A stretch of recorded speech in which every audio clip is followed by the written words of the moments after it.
Bienvenidos a otra emisión de Tribuna por Paraguay TV HD. Hoy le prometemos temas por demás interesantes. El tercer grupo de becarios de Becal, de becas Carlos Antonio López, que están viajando y sobre todo desafíos interesantes y sobre todo que sea inspiracional para aquellos que por ahí tienen carreras, que creen que no puedan tener un doctorado afuera o cómo son los procesos.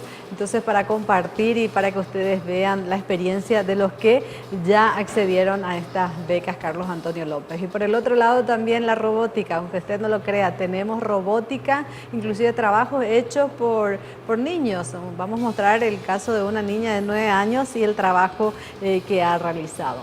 Bueno, pero primeramente vamos a hablar de un tema que siempre nos interesa, nos apasiona. ¿Por qué? Porque es una franja de paraguayos en el cual sabemos que aún que tenemos en nuestro país cuando hablamos de la pobreza, en algunos casos la pobreza extrema.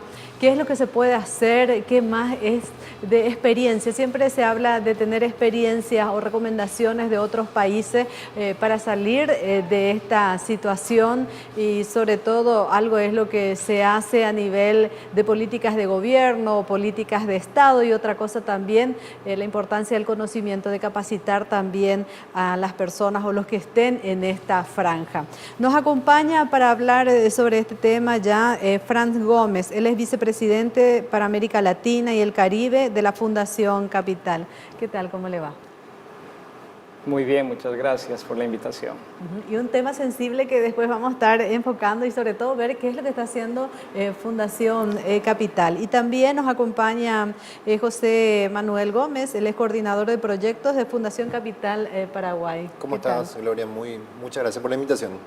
Bueno, en el marco así más global, ¿no?, de lo que es América Latina y el Caribe, de lo que hace Fundación Capital, ¿en qué consiste?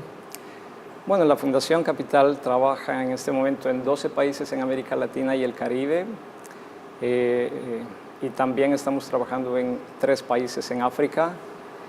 Básicamente lo que hacemos es trabajar de la mano con los gobiernos para ayudar a crear una política cada vez más inclusiva. Ayudamos a compartir las experiencias que existen, las buenas experiencias entre los países. De alguna forma estamos metidos, digamos, en la cocina interna para acompañar en ese proceso de planeación, de diseño de políticas, no solamente el diseño, pero sino también llegamos hasta la implementación, la evaluación correspondiente. Entonces la Fundación se ha constituido, como nos decía hace poco una autoridad en el estado de Río de Janeiro, nos decía, ustedes son como abejas que van polinizando porque tienen la capacidad de justamente llevar las buenas experiencias de un país a otro, aportan con sus ideas y justamente hemos venido trabajando en varios temas relacionados a inclusión, en particular inclusión financiera e inclusión productiva, que ese es, digamos, ese es donde más experiencia tiene la Fundación Capital. Y bueno, posiblemente la gran pregunta es ¿por qué estos temas son tan relevantes, ¿no? Sí. Y solamente para dar un dato que a nosotros nos llamó mucho la atención hace ya varios años es que en ese momento, estamos hablando casi 10 años atrás, más de la mitad de la población en el mundo estaba excluida del sistema financiero formal, lo cual no quiere decir que no usen servicios financieros. Usaban, pero servicios financieros provistos por instituciones informales, en muchos casos el usurero o como se llame, dependiendo del país, el gota a gota en Colombia, el chulquero en Ecuador. Y pues eso tenía que cambiar y tiene que cambiar. Todavía en términos de inclusión financiera la inclusión es muy baja y lo peor de todo es que justamente quienes están más excluidos son los más pobres, ¿no? Entonces, y la paradoja es que justamente para este tipo de población, este tipo de servicios son todavía mucho más relevantes. Porque pues, el tema de la pobreza no solamente tiene que ver con un tema de ingresos bajos, ¿no? Uno tiende a pensar que el mayor problema son los ingresos bajos, pero realmente el problema más grave es que esos ingresos son muy inestables. Entonces, por la situación misma que tienen, ¿no? O sea, cuando hablamos de pobreza extrema, Es tan fino también, digamos, de pasar de la pobreza extrema o volver nuevamente, porque hay controles que ellos no pueden manejar, o sea, de costos, precios de repente, de lo que producen mismo.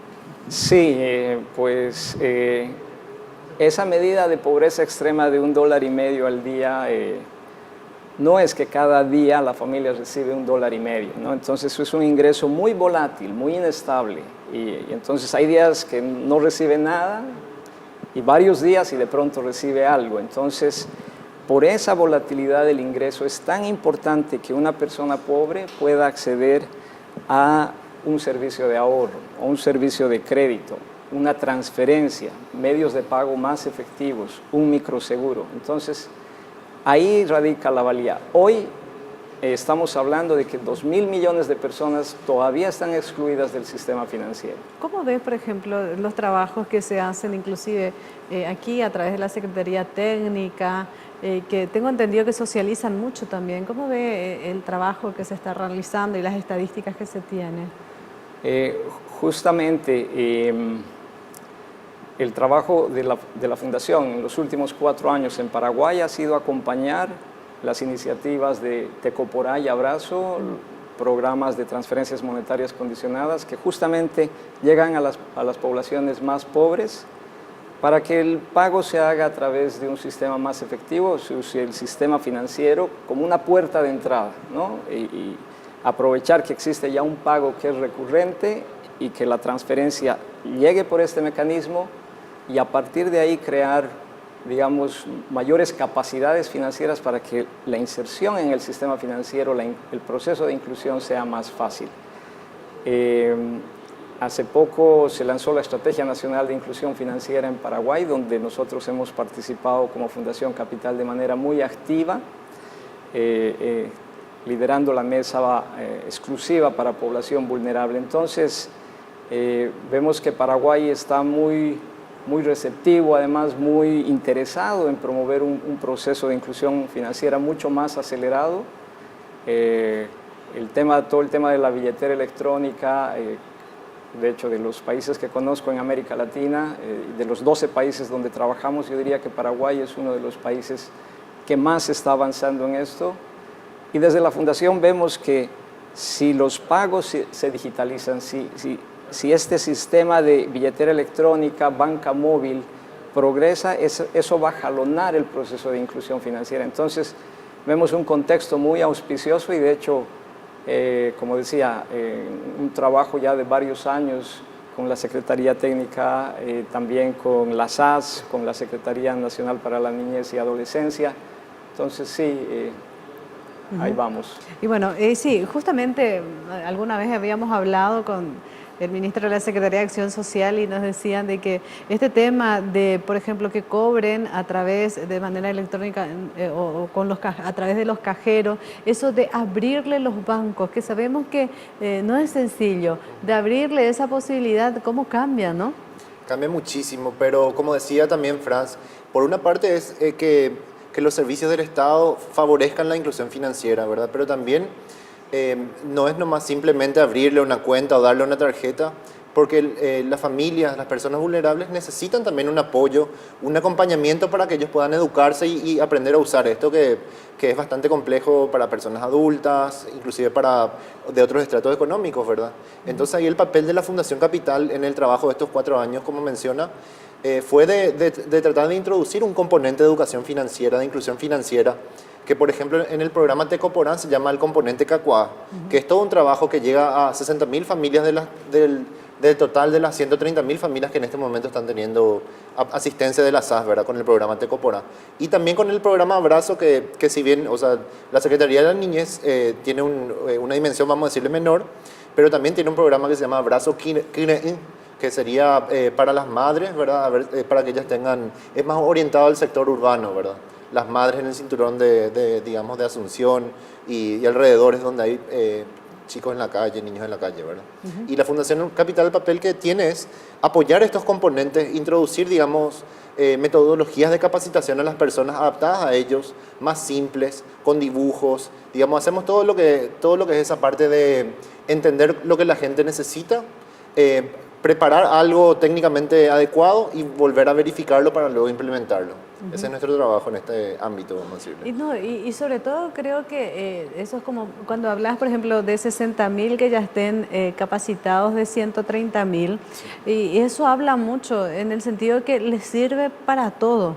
O sea, no es solamente para tener esa asistencia, sino para todo, inclusive aspirar a pasar a Tenonderá también, que es el segundo paso. O sea, es como que uno no es simplemente el asistencialismo como tal, sino se da esas posibilidades también de conocimiento, ¿no? Así mismo, es como que al darle capacidades financieras, por ejemplo, de crear un presupuesto familiar o de cómo maneja su ingreso y gasto familiar, le das oportunidades más allá de lo que es la transferencia misma, ¿verdad?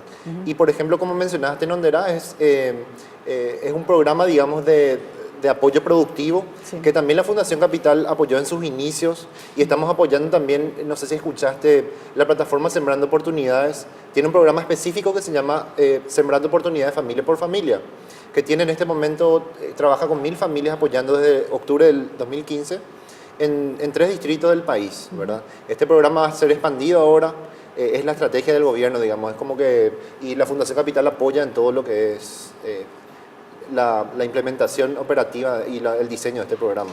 Franz Gómez, esto sabiendo desde afuera, ¿no? Es positivo, o sea, viendo cómo es la gestión, ¿no? Como país, porque finalmente son políticas de Estado. Y sobre todo también hablando de los 4 años que ya están apoyando, es hablar de inclusión también en esta franja, porque uno diría, no, o sea, hay como un prebendarismo siempre, ¿no? Hay un pensamiento generalizado, en este caso no, o sea, son pasos que se están dando. Sí, bueno, estos programas de protección social, los programas de transferencias monetarias condicionadas, que nacieron, bueno, primero en México, en Brasil, casi de manera simultánea, y que luego se han extendido por toda la región.